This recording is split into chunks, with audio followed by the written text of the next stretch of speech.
মই আমাৰ পৰ্যটন বিভাগক ধন্যবাদ জনাম যে এতিয়া এই MOU খনৰ জৰিয়তে অসমত বিশেষকৈ গুৱাহাটী, ডিব্ৰুগড়, যোৰহাট, শিলচৰ আমি ডাঙৰ ডাঙৰ কনসাৰ্ট কৰিব পাৰিম। সাধাৰণতে আমি শুনো যে কোলপ্লে আহিছে আহমেদাবাদ, আমি ভাবো অসমত কিয় নাহে।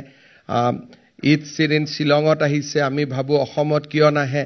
সো আমাৰ যিমানবিলাক প্ৰশ্ন আছিলে আজি গোটেইবিলাক উত্তৰ আমি পালো যে এতিয়াৰ পৰা অসমত আমি ৩-৪টা ভাল কনসাৰ্টছ আমি দেখা পাম আৰু মই ভাবো যে 2025তে ইয়াৰ আমি গ্ৰাউণ্ড ব্ৰেক কৰিব পাৰিম। We can start that journey from 2025 ইটসেল্ফ।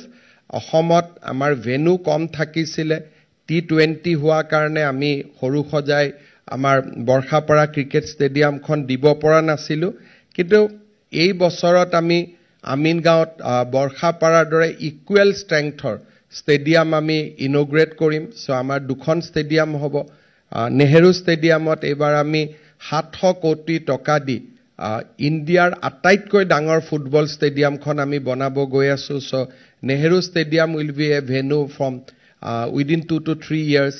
আৰু ঠিক তেনেকৈ আমাৰ গোটেই অসমতে আমি ডিব্ৰুগড়ত অসমৰ আটাইতকৈ অডিয়েন্স বহিব পৰা ডাঙৰ ষ্টেডিয়ামখন বনাই আছো, which will be inaugurated by end of this year।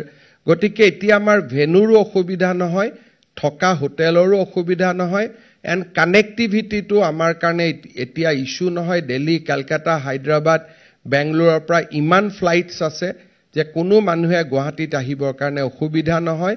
আৰু এই গোটেই প্ৰচেষ্টাটোৰ কাৰণে আমাৰ টুৰিজিম ইণ্ডাষ্ট্ৰীয়ে বহুত ডাঙৰ এটা সুবিধা পাব, ইকোসিস্টেম গ্ৰো হ'ব। আৰু আমি ধৰ্মীয় আৰু নেচাৰেল টুৰিজিমৰ লগতে নতুন এটা দিশ পৰ্যটন খণ্ডত আমি সংযোজন কৰিব পাৰিম।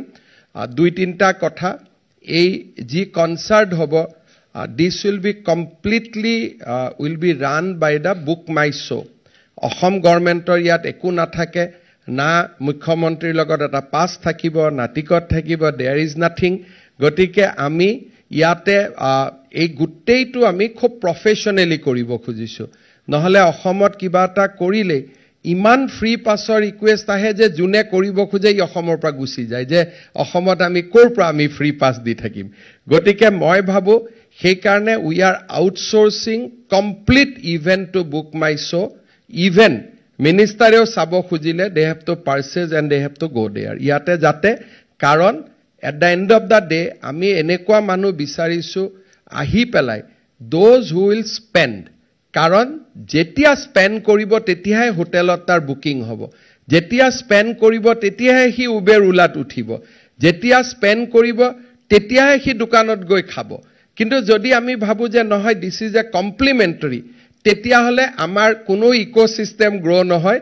এইটো this will be only investment from government without any return. সেইকাৰণে মই কেইদিনমান আগতে আহমেদাবাদত যেতিয়া কোলপ্লে হৈছিলে, মোৰ ল'ৰাটোৱে কৈছিল মই চাব যাব খোজো, পাপা কিবা টিকট ওলাব নেকি? মই ফোন কৰিছিলো, মোক আগত কৈছে বুক মাই শ্ব'তে টিকট পাব, বেলেগত ক'তো টিকট নাপায়। So' that's the way we have to approach very professionally. আৰু মই ভাবো এনেকুৱা 2-3টা ইভেণ্ট হৈ গ'লে সঁচাকৈ আমাৰ হোটেল, আমাৰ উবেৰ, আমাৰ ওলা, আমাৰ সৰু সৰু দোকানী, ষ্ট্ৰীট ফুড, এই গোটেইবিলাকৰ বহুত ডাঙৰ এটা ইকোসিস্টেম গঢ় লৈ উঠিব। and Guwahati will be prominently figure as a big venue। গতিকে আমি সকলোৱে সেই দিনটোৰ বাবে কাম কৰিম।